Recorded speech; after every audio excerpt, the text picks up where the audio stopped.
What's going on, everybody? It's Brendan or B-Wheels Plays here with the second part of my Europa Universalis 4 Let's Play as Castile.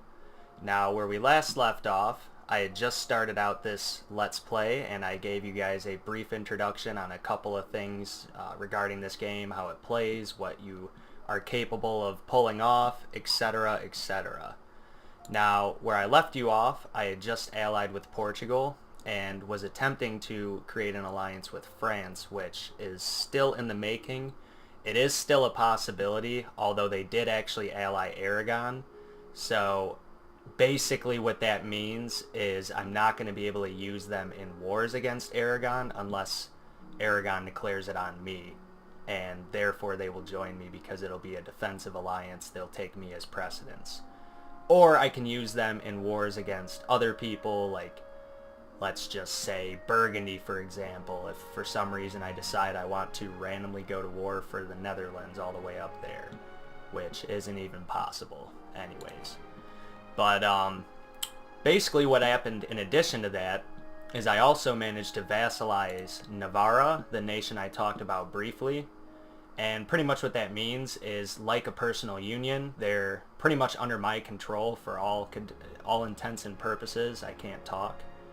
And so they will help me out in wars. They have no choice whether or not they want to join or not. They give me half of their taxation income and a couple of other very small things like additional force limit bonus. I'm almost positive. Yep, I have a higher force limit now. And that is pretty much how many units that you are capable of supporting. You can go over it. It's just generally not recommended. I'm sitting at 23 out of 33, so I have some leeway on that aspect. In addition to that, I also created an alliance with the nation of Savoy over here, the pink Italian nation. And there's no real reason for that other than I eventually, if I end up in a personal union with Aragon through an event, I will hopefully inherit Naples, who's under a personal union with them, therefore putting them in a personal union with me, if that makes sense. And so therefore I eventually intend to push into Italy, and I'd like to have a decent-sized ally to help me with either France, Burgundy, Austria, and any of the nations in here, etc., etc. Now, my goal was to go to war with Granada, so I fast-forwarded a couple of years off camera, and our truce just ended last month. I honestly just waited another month just because I knew it would provide more favorable terrain, and it turned out that that was definitely the right move because they are allied with the country of Morocco, who in turn is allied with the nation of Tlemcen, or more so modern day Algeria. And basically when I go to declare this war, it's better just to show you guys, you can see that there's the option to check them as a co-belligerent or to not do that. Now basically what that means, if you don't feel like reading that tooltip, is that if I select this box like I'm going to, you'll now see that the nation of Tlemcen, that being this nation again, and Morocco's ally, is now invited to join the war. But now I can also make separate pieces with Morocco with no real repercussions. So if I decide that I'm not content with just taking these 3 provinces, or I feel like granting one to Portugal for hopefully, let's see, not helping me in this war, so that's not even an option, I'll be able to do that basically.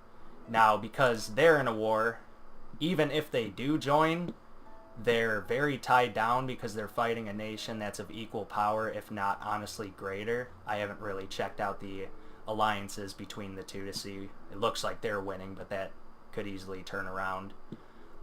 Anyways, I don't think they're going to join. If they do, they're going to be too distracted to actually do anything, and I'll just have the positive of being able to possibly peace out Morocco, maybe get some extra territory, at the very least some extra money. And without further ado, I will show you guys my first war as Castile, and ooh, that was actually a smart move.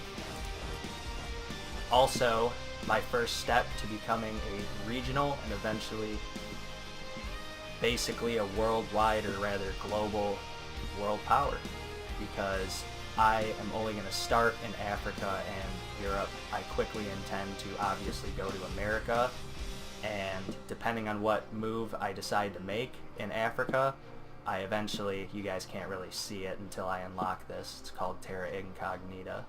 I eventually plan to move through Arabia into India, over here somewhere, roughly, and that will make me extremely powerful.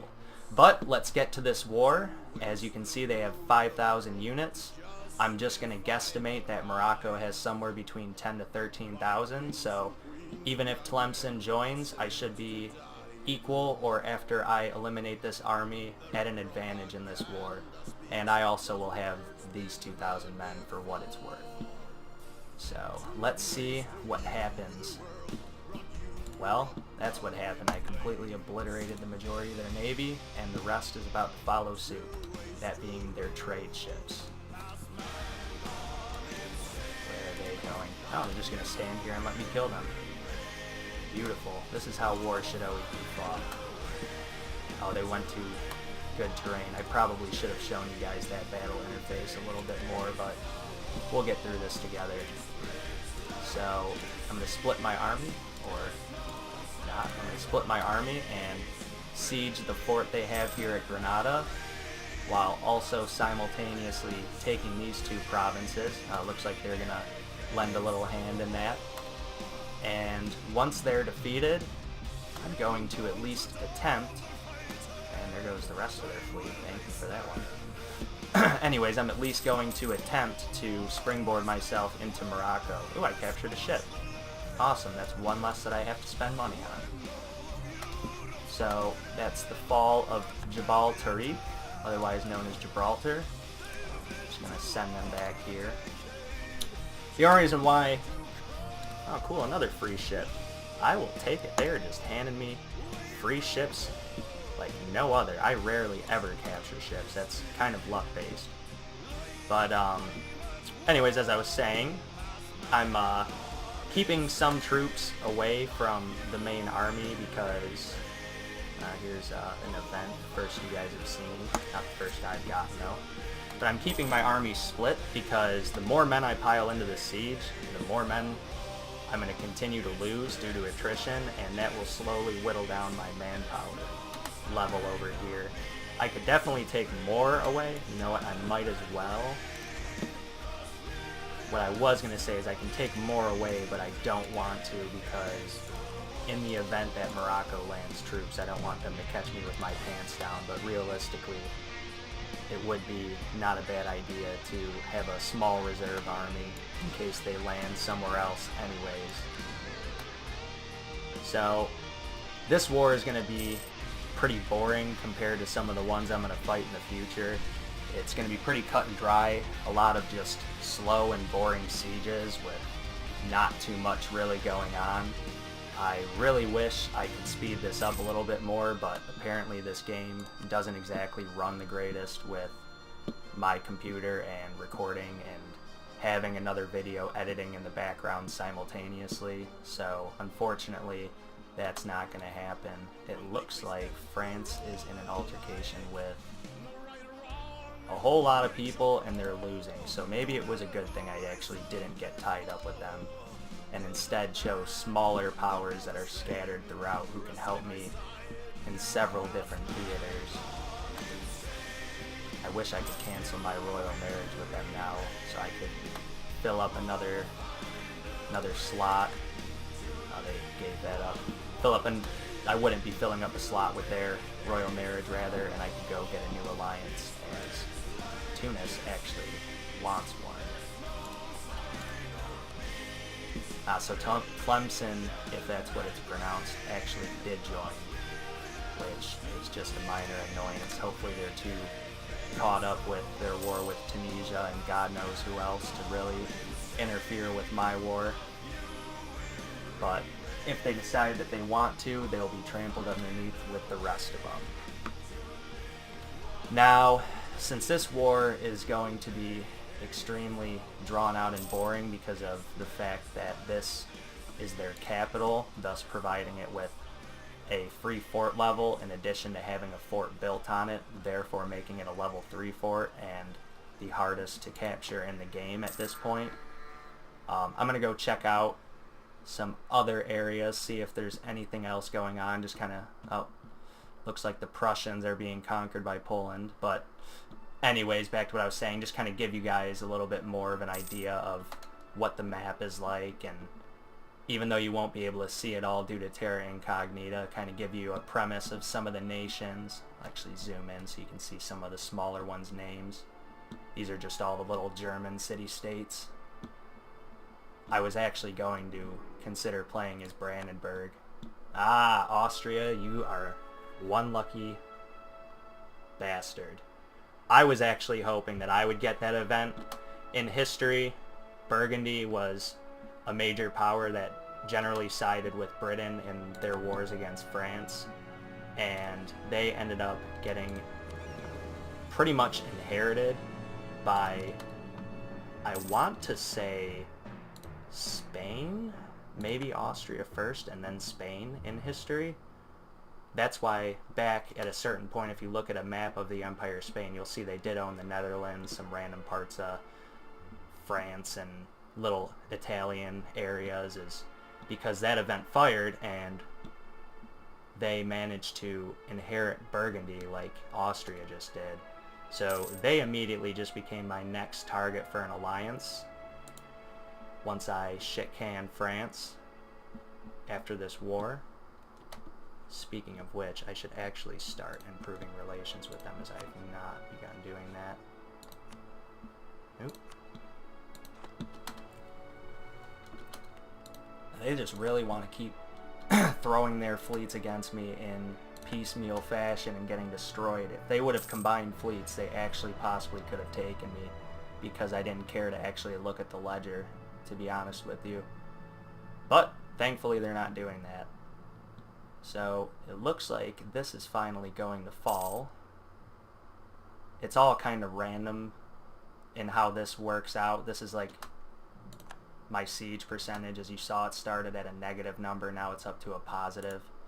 With my experience, when it's at the 21% range, that's when it becomes possible to start taking land or continue to advance your siege ticks. Since I've breached the walls and I'm at a high percentage, my guess is that after this bar fills up, I'll be in control of this area. We shall see, though. Oh, free chance to destroy more navies. Let's go join this battle before our vassal's fleet is completely obliterated. Oh, this is actually going to be a pretty equal fight. Let's take a look at this screen. Oh wow, they're actually doing quite a lot of damage. Oh, actually no, I lied. I don't know what I'm talking about. We're doing quite a lot of damage to them.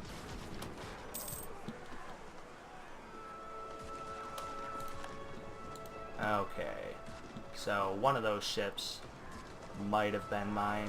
My guess is that they were all Navarre's. Let me check though. Yeah, none of those ships was actually mine, thankfully. Oh, cool. Keep handing me free victories. I will gladly take them. That's just less land I gotta take. Basically, those victories, I've been flashing through the results too quickly, but they give me war score. You can see it there, the blockades, and it actually doesn't show the naval battles. It just shows from 4 battles plus 3, but that helps me towards my goal of winning this war, essentially. Now, I was hoping to record all of this in one go, but I do not have a timer next to me, so hopefully this doesn't run on for 30 minutes. If I feel like it's been going on for too long, I might actually cut this part, or even just settle for less than I wanted and cut this war short. We'll get to that when the time comes, but thankfully I've taken them out. Now the move is to attempt to get over into Morocco. I'm hoping that I should be able to get all my troops there. I can only transport 12 at once. Hopefully they don't destroy me before they're all in place. Oh, you know what?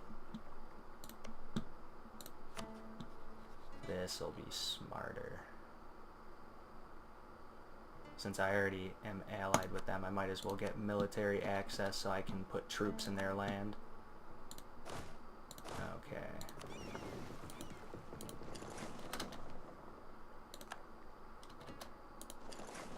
Oh, I'm an idiot. So it was 12,000? Yep. Yeah, so I need fleet basing rights to directly land them, but I can...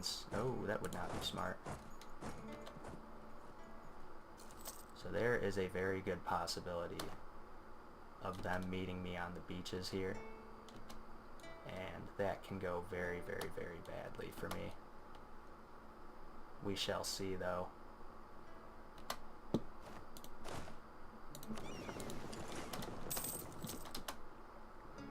If you hear me jamming the spacebar, that's because that's how you start the timer. Alrighty. Ah, okay. I can actually invest in a new technology. That will help me a lot.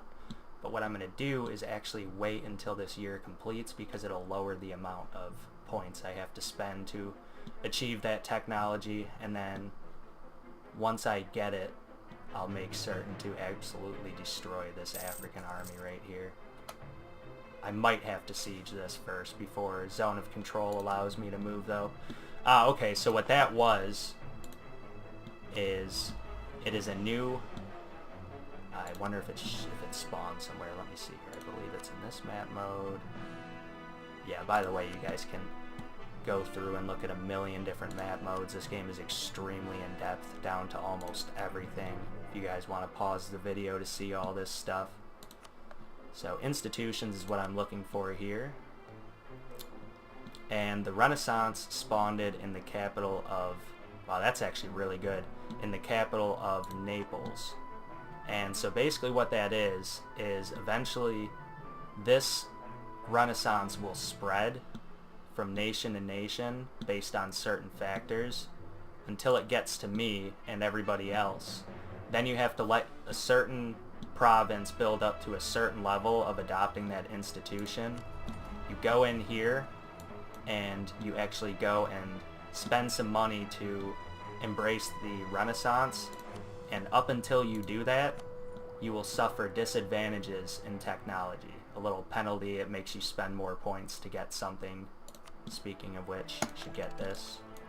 These are the little advantages it'll provide me, military tactics being the most important in the whole game.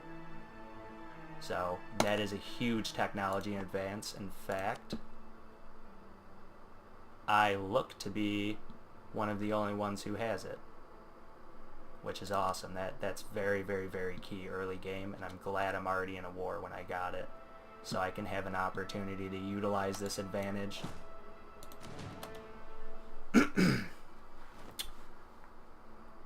So let me see. I actually can attack them. Now, do I want to do that? No, I don't.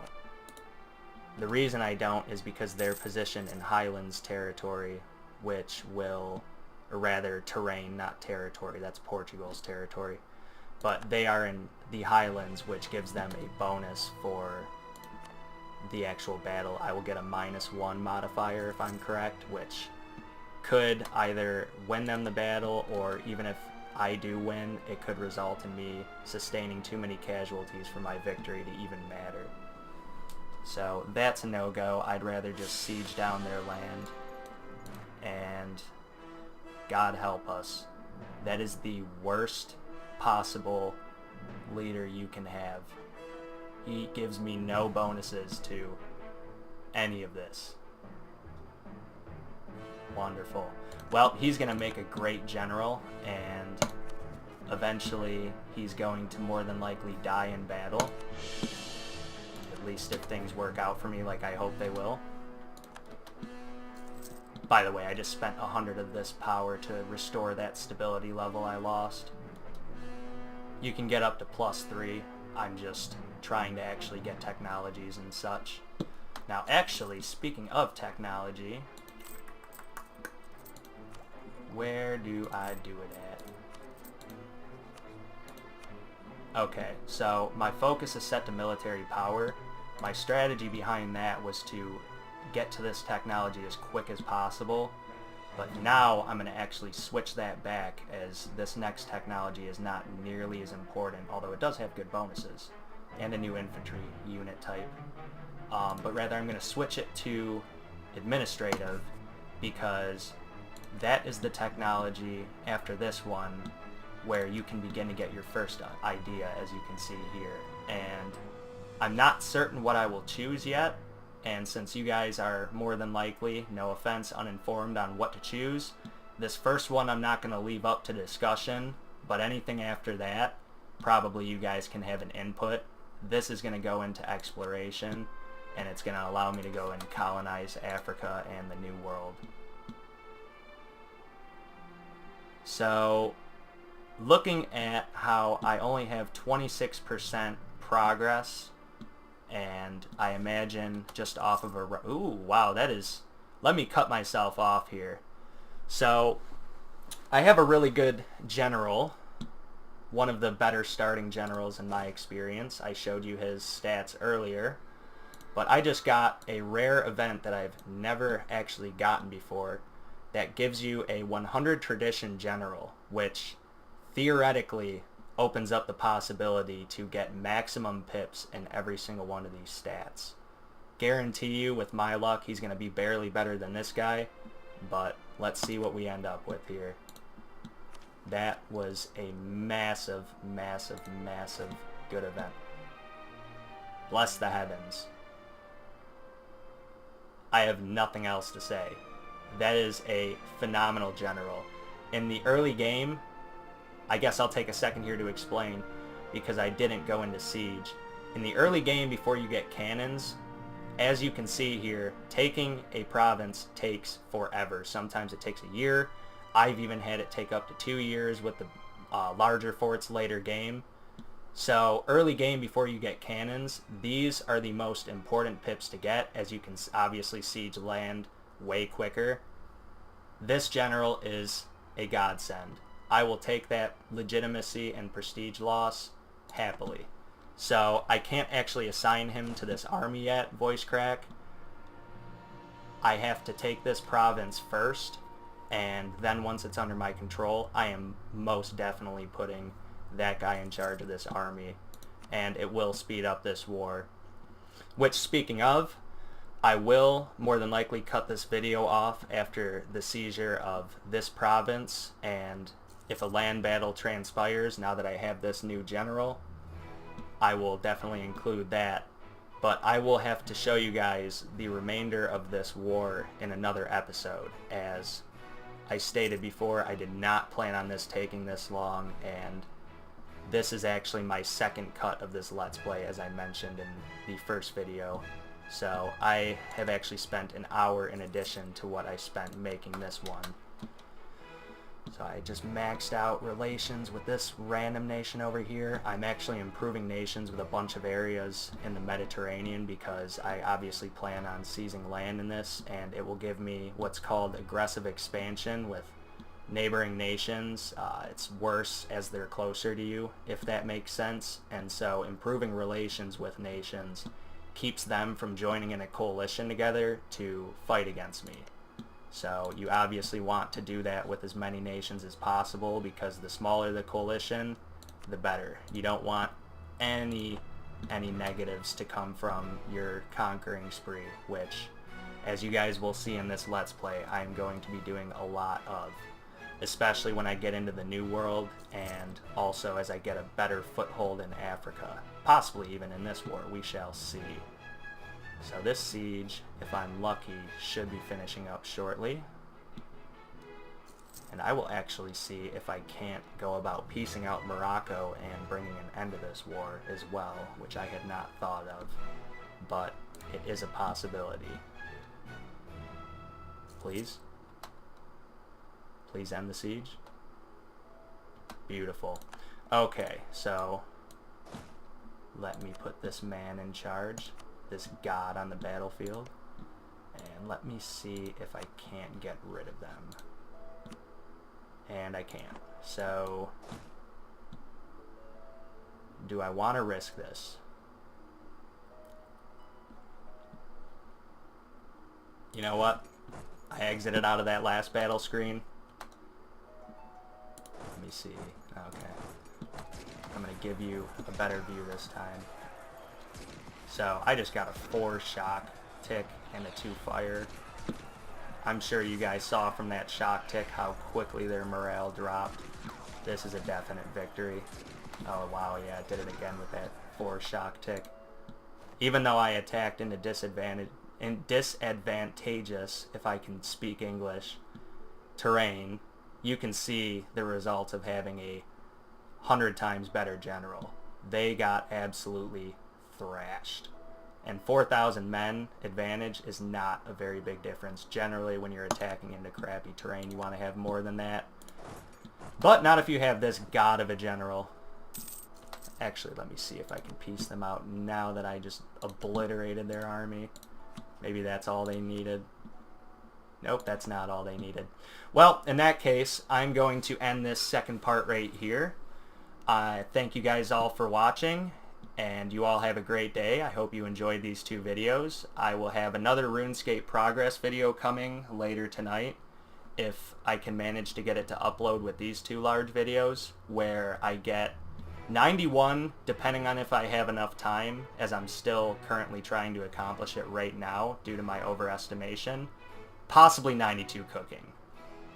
So in addition to that, I'll have a couple other small things thrown into the video, a couple little quests I did, couple small stats I got when I had free time from cooking, which, let's be honest, I basically didn't. And I will hopefully have that up, as I said, later tonight, maybe early tomorrow. But I'm going to quit ranting and raving here, and thank you guys for watching. You all have a great day, and I have to go return some videotapes still. Bye.